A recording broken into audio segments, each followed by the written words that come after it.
अस्सलाम वालेकुम। सियाचिन टाइम्स के प्रोग्राम जीबी टुडे में मैं हूं कासिम नसीम। नाजरीन, वज़ीर आज़म पाकिस्तान ने इन्वेस्टमेंट फोरम के इजलास के मौके पर जो तकरीर की थी और उसमें जो मौक़िफ़ इख्तियार किया था कि गिलगित बल्तिस्तान, बलूचिस्तान और KPK के जो पहाड़ हैं उनमें जितने कुदरती वसाइल हैं उनको अगर इस्तेमाल में लाया जाए तो पाकिस्तान के कर्ज़े भी उतर सकते हैं और जो आलमी मालियाती इदारे हैं उन पर इन्हिसार कम से कम हो सकता है। इस पर पूरे गिलगित बल्तिस्तान में डिबेट हो रही है। 2 रोज़ा मिनरल इन्वेस्टमेंट फोरम का इजलास इस्लामाबाद में हुआ। यकीनन ये एक बहुत बड़ी पेशरफ्त है और इसमें वज़ीर आज़म ने जो खिताब किया इसमें पाकिस्तान के जो कुदरती वसाइल है उसमें बैरूनी सरमायाकारी की उन्होंने दावत दी थी और इसमें जितने शोबे में गुंजाइश है उनका उन्होंने तफसीली बयान किया। साथ ही अगले रोज़ पाकिस्तान और चीन के माबेन मादनियात की तलाश के लिए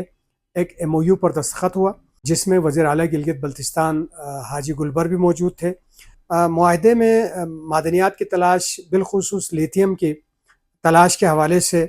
ये मुआहदा था और मुआहदा पाकिस्तान जियोलॉजिकल सर्वे और चीन के जियोलॉजिकल सर्वे के हुकाम के माबेन हुआ और मुआहदे के तहत दोनों ममालिक की मुश्तरका जो फील्ड सर्वे है उसको तेज़ करने और जियोलॉजिकल नमूनाजात की जांच और साथ ही तकनीकी तरबियत और माहिरीन के तबादले जो है इस मुआहदे में शामिल हैं कि इस मुआहदे के तहत पाकिस्तान और चीन के दरमियान इन हवालों से पेशरफ्त होगी। पाकिस्तान में जो मादनियात की तलाश है और इस्तिफादा का जो अमल है उसको मौसर और तेज़ किया जा सके।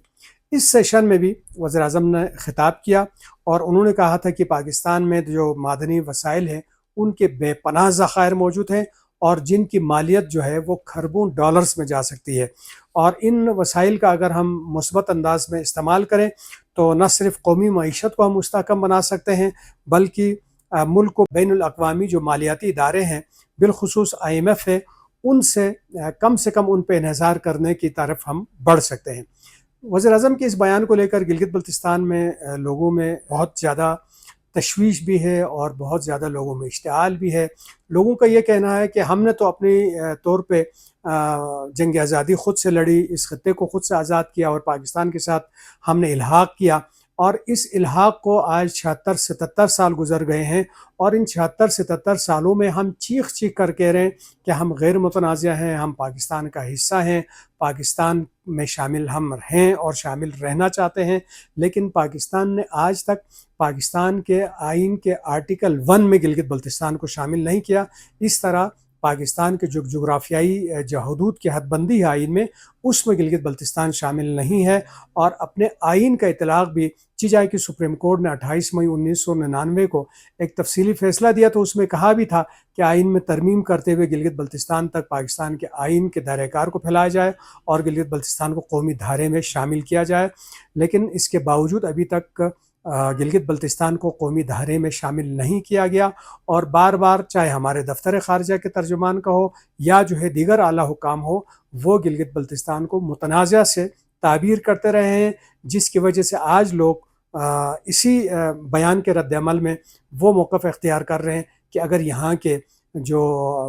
लोग अगर मुतनाज़ा हैं तो फिर यहाँ के पहाड़ किस तरह पाकिस्तान के हो सकते हैं और किस तरह इनके मादनियात को निकालने के हवाले से पाकिस्तान मुआहिदा कर सकता है। यकीनी बात है पहले गिलगित बल्तिस्तान के आइनी मसले को सेटल करना होगा और गिलगित बल्तिस्तान को पाकिस्तान के आइन के दायरे में शामिल करना होगा।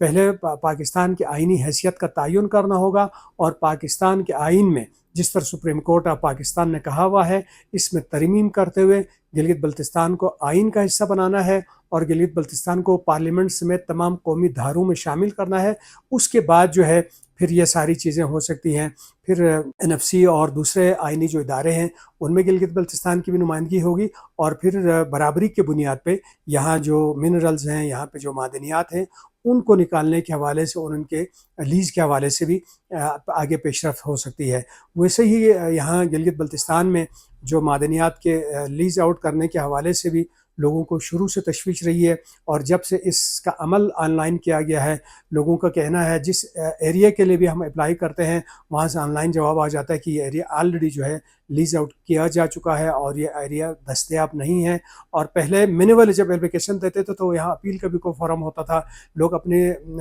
وہاں خدشات تحفظات بھی وہاں لے کر جا سکتے تھے، لیکن موجودہ سسٹم میں لوگوں کو زیادہ اس حوالے سے تشویش ہے۔ تو وزیر اعظم کے اس بیان کے اوپر بھی چاہے علماء ہوں، مذہبی جو اسکالرس ہیں، مختلف اضلاع سے، مختلف مکاتب فکر کے، وہ بھی رد عمل کا اظہار کر رہے ہیں، جو سیاسی جماعتیں ہیں، سیاسی رہنما ہیں، وہ بھی رد عمل کا اظہار کر رہے ہیں، اور جو قوم پرست رہنما ہیں وہ بھی اس کے اوپر رد عمل کا اظہار کر رہے ہیں۔ تو ضرورت اس امر کی ہے کہ ماضی میں جس طرح گلگت بلتستان کے آئینی مسئلے کو سیٹل کرنے کے لیے کمیٹیاں بنی، اور اس وقت بھی کمیٹی یقیناً وہ ایگزسٹ کرتی ہوگی، تو ان کو چاہیے پہلے گلگت بلتستان کے لوگوں کے حقوق کا تعین کرے، اس کے بعد پھر ان لیز کا اور دوسرے جو معاملات ہیں اس کی تعریف بڑھا جائے، ورنہ جو ٹرن ابھی ابھرتا ہوا نظر آ رہا ہے اس میں آگے جا کے یہ کسی عوامی تحریک کی شکل بھی اختیار کر سکتے ہیں۔ ناظرین، یہ تھا آج کا جی بی ٹوڈے۔ آئندہ ہفتے پھر کسی موضوع کے ساتھ حاضر ہوں گے، تب تک کے لیے اجازت دیجیے گا۔ اللہ نگہبان۔